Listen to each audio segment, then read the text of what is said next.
Well, good morning, Internet fans, and welcome to the preview for Greyville. We're on the poly track.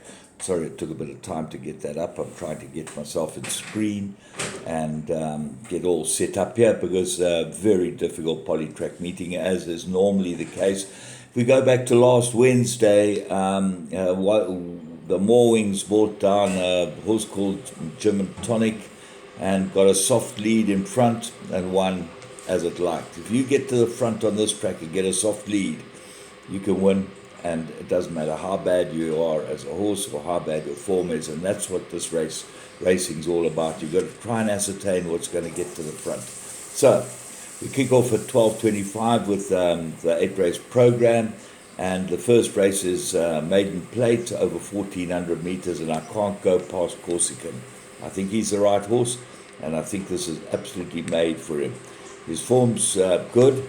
There's a good race for him. He ran well last time. The favourite is number 3, La Ultimo. He's got good form as well.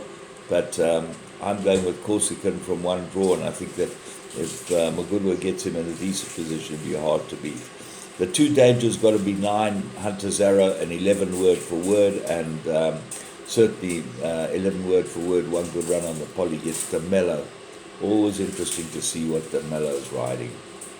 Race 2, well, I don't even want to comment. Maiden handicap. You've seen what's happened with these maiden handicaps.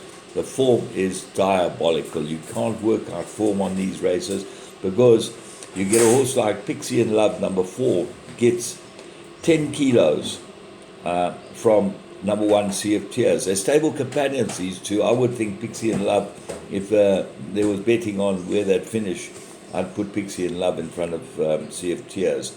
Blinkers are off, Sea of Tears, and that's quite an interesting equipment change. Dilla might be the best horse with off the ratings, and with 54.5 on her back. Her best run was course and distance 2 runs ago with Cardinal Border. He gets a ride again.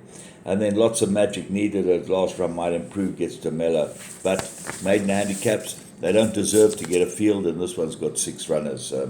Please. Wasting our time. Race 3, Maiden Plate, 2,000 meters. 2, Johnny's Hope, looks like the right horse, and the only danger is Greenback Currency from the mowing outfit. If Greenback Currency gets a soft lead, he'll win. And Johnny's Hope is, as I say, the only danger. Race 4, Mary rate of 77, 1,600 meters. I'm going with 1, Kasira. This horse has got an unbelievable profile. He just keeps on winning, keeps on running well. He gets a 2.5 claim. If you go back 4 runs ago, 2nd of November, he's got a huge chance on that run. But Master of Law might be able to beat him with the 2.5 claim as well. If you go back to that run, that's the run that you've got to look at. Master of Law's only had 1 run since then. Not particularly inspiring, but DeMello rode him, and you've now got the 2.5 claimer. Got to go very, very well. So what else is there? Victory Twist, pace needed this last run. Zuberi and Forest Jump both got some form. Right, race 5.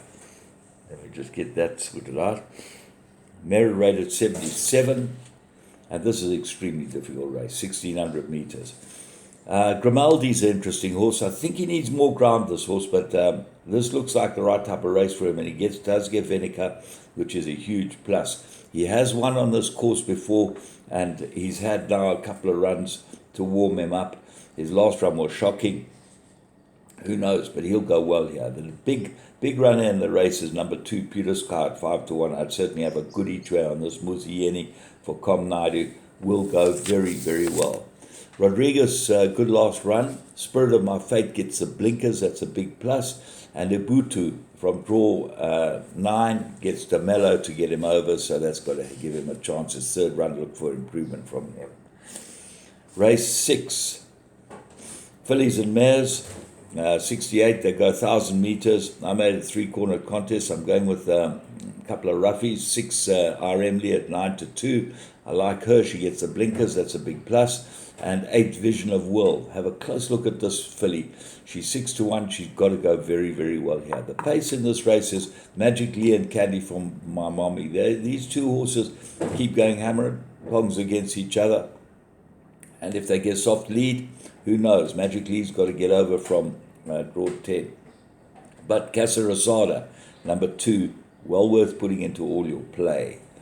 Race 7, fillies and mares on the poly track, 86, 1200 meters. Why do you think you got a 6-horse field? Because these are not the right type of races to put on at this time of the year. Anyway, they're giving these horses a chance to win. Toto, front runner, last time drawn 10 out of 10. It was dropped out the race, which is not the way she races, and ran on extremely well. So she's going to be very hard to beat, Toto. Big Danger, Winter Destiny, course and distance 3-1. Really likes his course. The mellow aboard it, everything in its favour. And then Aisling, who beat Toto last time, definitely comes into the race with a chance. Gomedes ridden it once and won once, and it goes into all your play. Lady Legend, number 3, is the 4th best. Race 8, Mary-rated handicap, and they go 1400 meters. And I made this a couple of horses. Let's go to the top. Cape Town Affair. I've been following this horse. Gets Muzieni, drawn 1, Dennis Bosch, all in his favour. Got to go extremely well. What else? Rafari Duke runs on. Son of Silk shows pace and might go well here. Fever looks like it's a bit short for him. And Action Stations. This might improve. Last time DeMello rode it as well, dropped it out. Look for much better run from Action Stations with the 2.5 kilo claimer. Got to go well. And Lulu the Legend has come back from a gelding. So, as you can see, always difficult, but there's always payouts. And I think if we play it a bit wide, we could get some nice, certainly buy pots and that type of thing. From me, James Goodman, have a great day's racing at Greyville, and I'll be back with you tomorrow.